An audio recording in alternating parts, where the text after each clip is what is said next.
Allahu Akbar, Allahu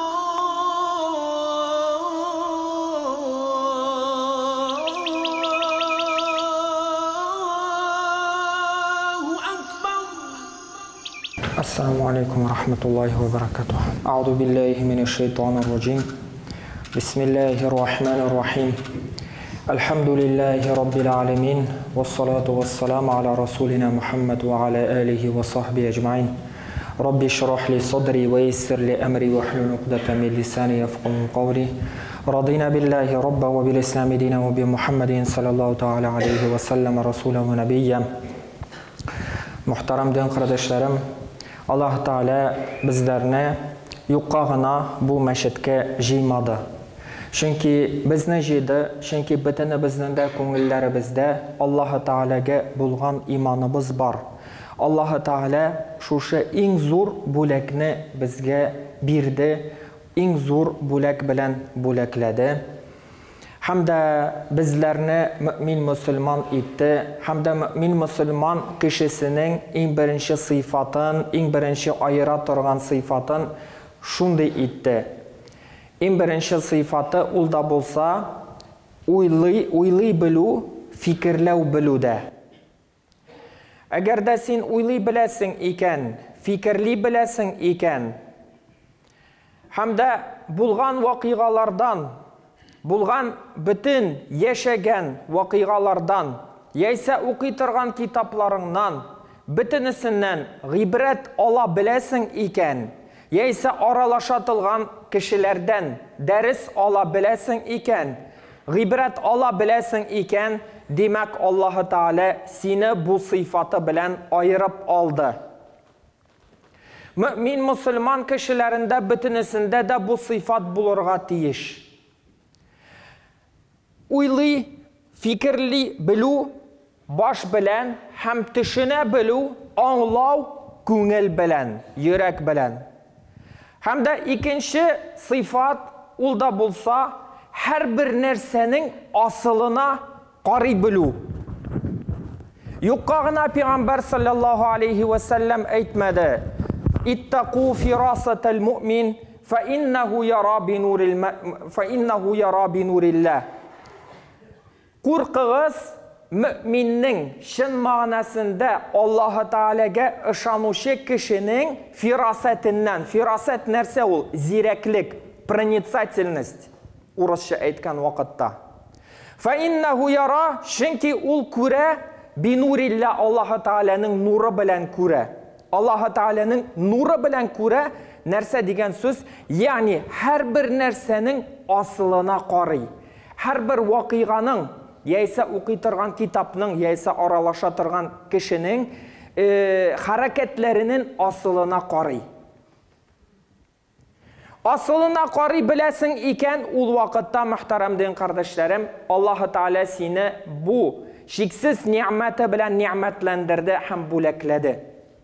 Eng birinchi sharatda albatta mümin Müslüman kishisi narsadan g'ibrat ola bilirga tiyish, narsaning aslına qari bilirga tiyish. Ulda bo'lsa muhtaram din qardoshlarım, bizning dinimiz ham Alloh Taoladan kelgan ma'lumotga biz qarorga tiyish, biz fikrli bilirga tiyish, biz anglarga tiyishmiz.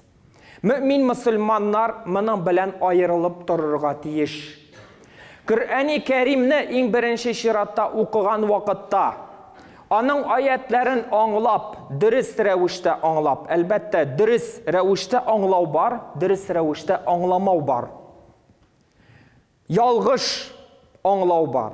Dürüst ravishda anglaw ul yaysa o'zingning g'ilmingning prizmasi osha, agarda sening g'ilming bor ekan, yaysa g'olimlarning g'ilmi prizmasi osha anglaw. Agarda olay tilamaysan ekan, agarda aytasan ekan, men g'olimlarni tanimayman, o'zim anglarga tilim Qur'oni Karimni deb aytasan ekan, hamda sening g'ilming yo'q ekan, ul vaqtda sen o'zingning nafsingning prizmasi oshag'ini anglaysan Alloh taolaning oyatlarini. Chunki buning uchinchisi yo'q. Yaysa g'ilm osha, yaysa nafs osha, o'zini havo osha. Yani үзенең теләкләрен аша гына аңлыйсың. Һәм дә шушы аятларны дөрес иттереп аңлаганнан соң да, мөхтәрәм дин кардәшләрем, гыйлем аша яисә муфассирләрнең гыйлеме аша аңлаганнан соң да, без фикерли белергә тиешбез, аннан гыйбрәт ала белергә тиешбез, һәм дә аның асылына карый белергә тиешбез. Bütün аятлар bir байлык, үзе bir байлык, мөхтәрәм дин кардәшләрем. Һәм дә кайбер аятлар бар. Әгәр дә син бары тик бу аятны аласың икән, үзеңә bir үрнәк иттереп, син бу тормышта да уңышлы була аласың, ахирәттә дә уңышлы була аласың. Андый аятларның берсесен әйтәм сезгә, мөхтәрәм дин кардәшләрем. Мәсәлән, аузу биллаһи минәш шайтанир раҗим, вa'lamu anna Allaha ya'lamu ma fi anfusikum fahzaruh. Bilегез, әй жан ияләре, дип әйтә Аллаһы Таала. Аллаһы Таала шынлыкта сезнең эшләгән эшләрегезне генә түгел, күңелләрегездә булган уй фикерләрегезне һәм ниятләрегезне дә һәр даим күзәтеп тора, белеп тора.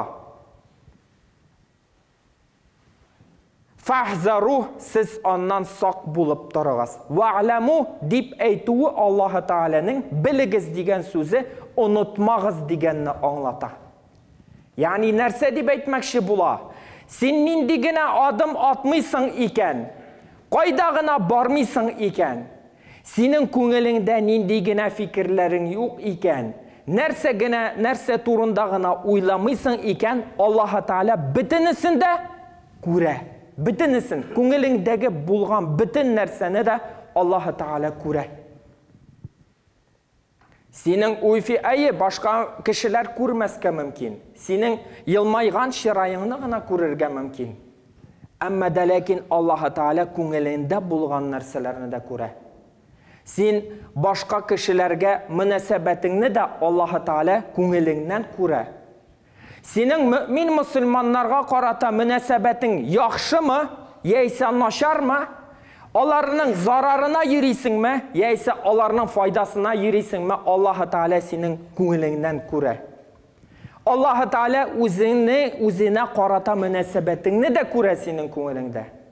Аның өчен, мөхтәрәм дин кардәшләрем, әгәр дә мөмин мусульман бары тик менә шушы аятны генә уйлый торган булса гомере буенча, һәм дә аның асылына карый торган булса иде, һәм дә бу аятны күз алдына тотып онытмыйча яшәсә иде, ул аның бу дөньяда да уңышлы булуына, ахирәттә дә уңышлы булуына җитәр иде. Бер аят, һәр бер аят бер байлык.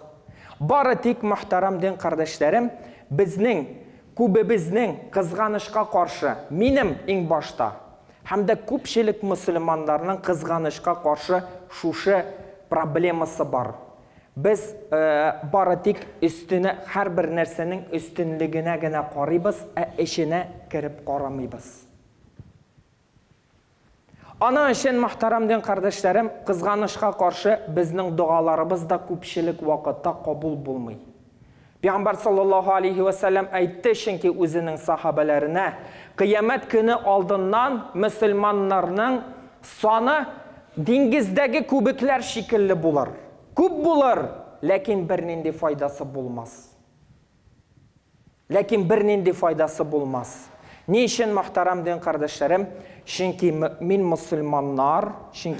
мусульманнар кызганышка каршы менә шушы асыл булган нәрсәдән гыйбрәт, дәрес ала белүдән ваз кичтеләр. Чөнки хәзерге вакыттагы хәтта мөмин мусульманнар кызганышка каршы алар хәзерге вакытта менә шушы күңел байлыгы дигән нәрсә турында күпчелек вакытта уйламыйлар. Уйламыйбыз, мин иң беренче чиратта, мөхтәрәм кардәшләрем.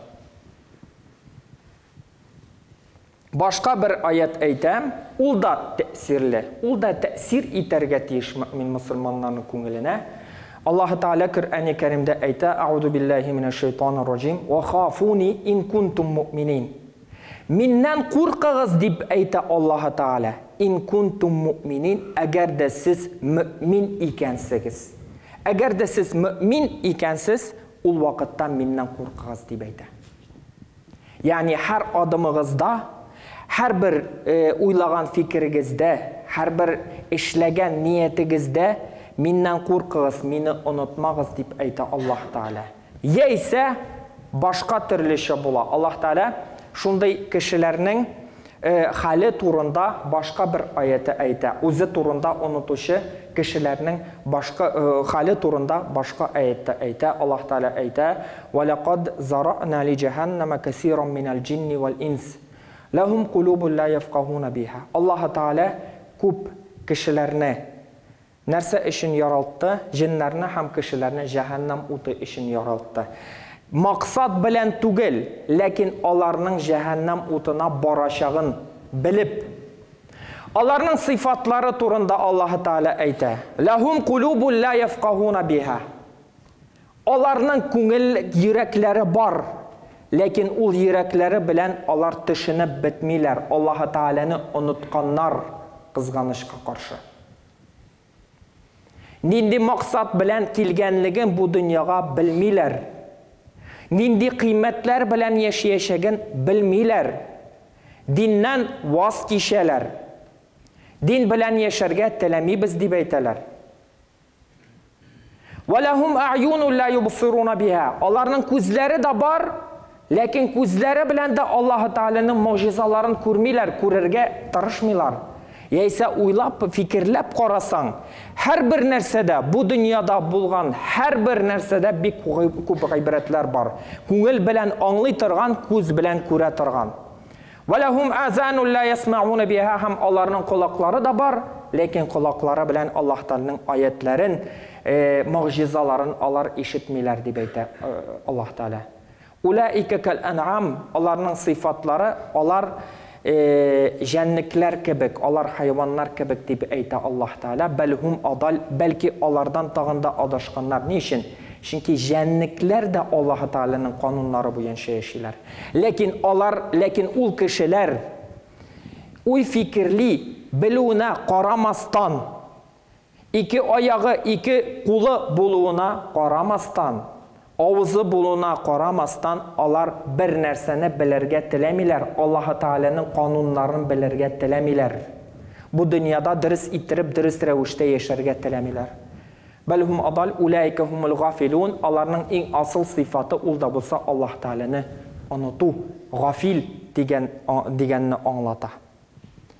Димәк, мөхтәрәм дин кардәшләрем, әгәр дә бу дөньяда без уйлый, фикерли белсәк, гыйбрәтләнә белсәк, һәрбер нәрсәнең асылына карый белсәк, әлбәттә, кинәт кенә була торган нәрсәләр түгел.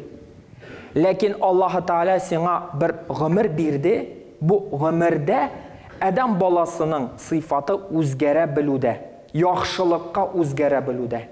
Әгәр дә үзен яхшылыкка таба алып бара икән, ул вакытта, әлбәттә, ахирәткә күчкән вакытта да үзгәргән шикелле, үзгәргән хөкемендә ул күчәр. Аллаһ Таала барчабызга да насип итсен.